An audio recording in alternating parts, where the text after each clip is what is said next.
Terremoto, miércoles 20. Estamos comenzando de esta forma bastante especial. El muy buenos días, Cristian.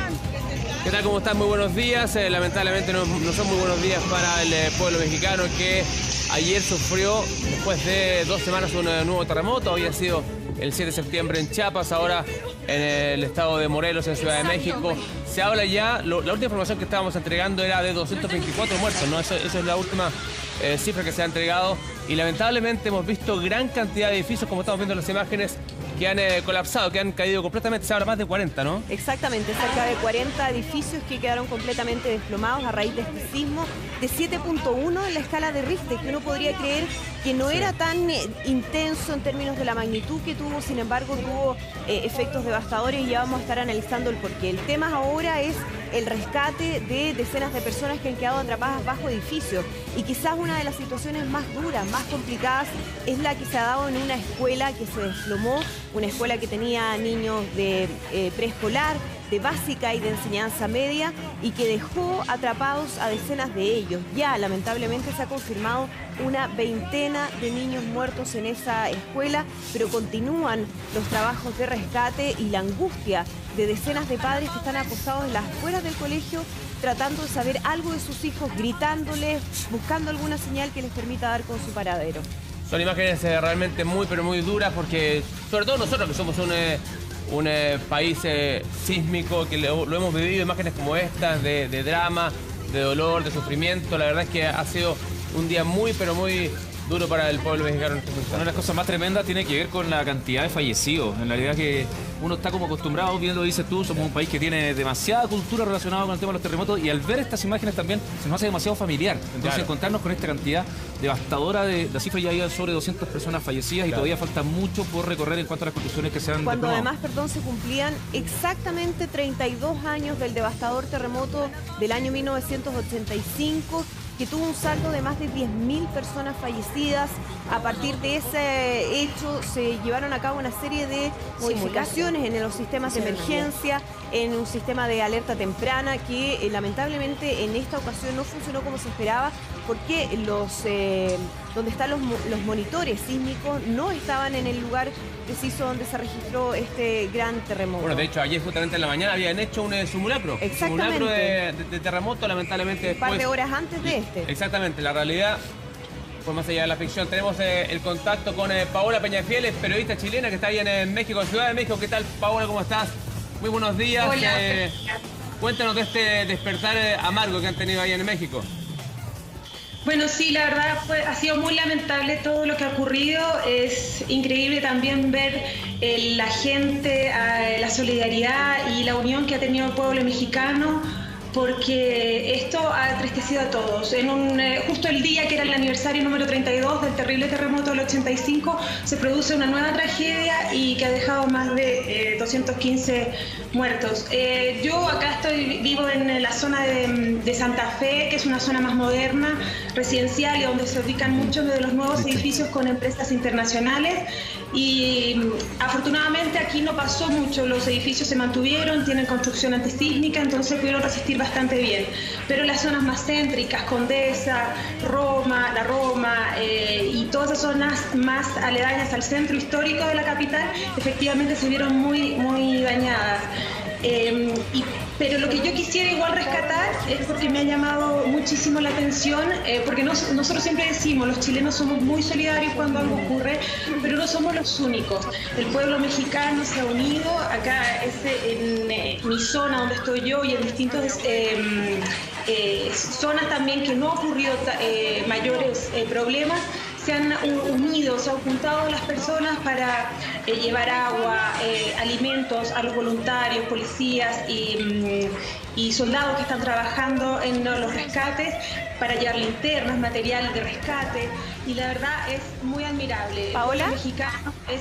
Hola, Andrea. Hola, ¿qué tal? Qué gusto saludarte, te mando un abrazo muy grande. Quería preguntarte respecto a las labores de rescate. Tú mencionas la solidaridad que se está viendo de parte de los mexicanos, de cómo se han acercado a tratar de llevar suministros, agua, lo que se está necesitando ahora con urgencia, oxígeno en algunos lugares, porque sabemos que hay cerca de 40 edificios que quedaron destruidos y donde continúan las tareas de búsqueda. ¿Qué ha pasado durante la noche? ¿Eso continúa? ¿Cómo está haciendo ese trabajo?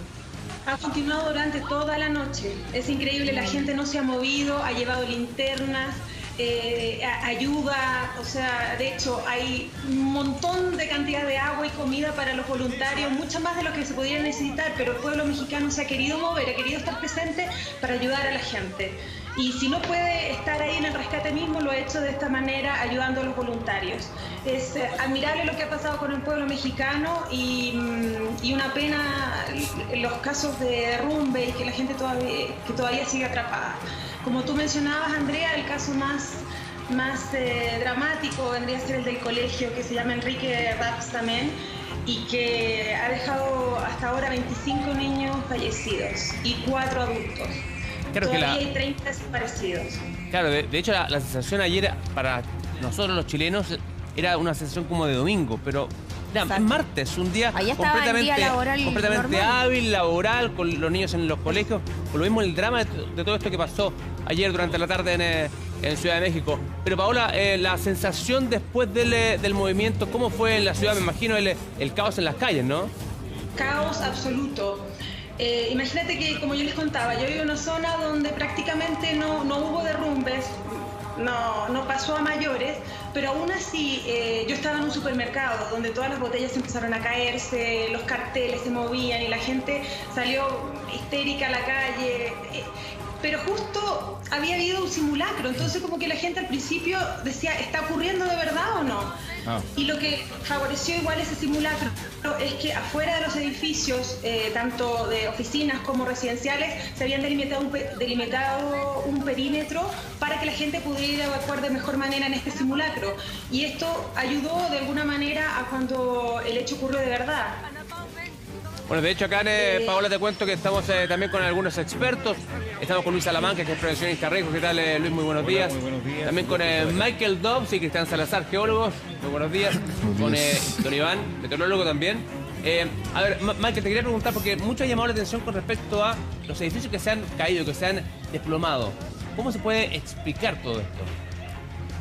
Bueno, de repente puede ser una construcción de buena calidad. Y lo más común en Ciudad de México es un suelo de muy mala calidad. Es una zona pantanosa, suelos arcillosos, muy plásticos, y eso hace que las ondas sísmicas se aumenten de longitud de onda, y eso hace que el bamboleo sea mucho mayor que en roca. Claro, tiene muy mal suelo. Ay, qué atroz, es que esa imagen es demasiado fuerte. Veíamos las imágenes que dan cuenta de los efectos devastadores que ha tenido este sismo. Eso es lo que llama la atención, lo que menciona respecto a las características del suelo. Se habla de Ciudad de México construida sobre como un gran pantano, ¿no? Sí. ¿Qué efectos tiene eso en un sismo de estas características? ¿Qué pasa además con, no sé, lo profundo o superficial que fue este movimiento telúrico, que sabemos siempre también es un factor que influye mucho a la hora de los daños que se generan? Claro, un mismo evento sísmico puede tener diferentes comportamientos de acuerdo a las fundaciones que tenga la ciudad. Si está en un macizo rocoso, la amplitud de onda va a ser mucho menor, mientras que si es un sistema de limo, arcilla, que son sedimentos muy finos, al igual que está muy saturado en agua las fundaciones de Ciudad de México, eso amplifica la longitud de onda. Además, conjugado con el tipo de construcciones, de que en este caso influye, tengo entendido que México después del año 85 cambia su normativa antisísmica, por lo cual los edificios que están probablemente derrumbándose son los que están previa a esa fecha, que es más o menos lo que ocurre en Chile, que son los previos a 1960 y uno que otro no muy bien construido. Pero ese, por ejemplo, que ya es después del movimiento, pasan unos minutos y se desploma por completo, porque, no sé, yo siento que parece hasta una detonación programada. Claro, o sea, hay que pensar de que todo el peso del edificio está cayendo sobre la base, sobre el primer piso generalmente, o el subterráneo. Entonces el bamboleo es mucho más fuerte en la parte superior, y eso hace que finalmente las bases cedan y se desplome realmente como si fuera una demolición. Como el que estamos viendo ahora. Mira esto, Claro. Impactante. Las bases son las que ceden. Lo otro que podría ser una causa de esto fue que el hipocentro estaba debajo entonces la onda le llega como desde abajo hacia Como arriba. un latigazo. Le pega hacia Ya, abajo. pero puede influir también el tipo de movimiento, yo no tengo idea, pero me imagino que hay movimientos telúricos que son, no sé, más hacia los costados, otros hacia Sí, arriba. claro. ¿Eso tiene que ver también o no? Probablemente, por eso mismo, el epicentro está muy cerca de la ciudad, el hipocentro estaba 50 kilómetros más abajo y la onda les pegó desde abajo, que es distinto a los terremotos que se producen hacia la costa, ¿no? Claro. Que la onda llega desde el lado, por decirlo así. En Chillán hubo un terremoto de esas características los años 30 y Chillán Viejo se destruyó completamente. Después de tantos años de que Entonces pasó son distintos a los interplacas, ¿no? Sí. Después de tantos años que pasó lo del 85, que fue devastador, da la impresión de que algunos de los edificios que se han caído ya pasaron por ese terremoto, pero ¿se podía prever esta situación Sí, por supuesto. de haberse antepuesto una situación como esta? En la situación de México comparada con Chile, ¿cierto? Hay tres grandes diferencias que tenemos que tener súper claras. Primero es el tipo de suelo, como mencionaba, ¿cierto? El colega recién, que claro, esto es se construyó Ciudad de México sobre una laguna seca, por lo tanto se amplifica, como recién decía, estas ondas. Vemos una imagen en que están sobre unos ríos muy turísticos. Xochimilco, claro. Y ahí uno puede ver, ¿cierto?, la amplificación que puede tener la onda sísmica en comparación con la Tierra.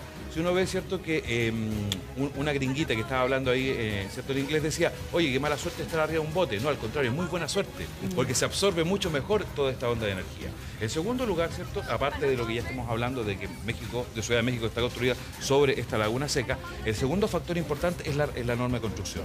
¿Ya? Estábamos celebrando 32 años, ¿cierto?, de lo Ahí último está la imagen que tú terremoto decías, grande. Luis. Eso, exactamente. Ahí el agua absorbe esta energía, por lo tanto se disipa de mejor manera.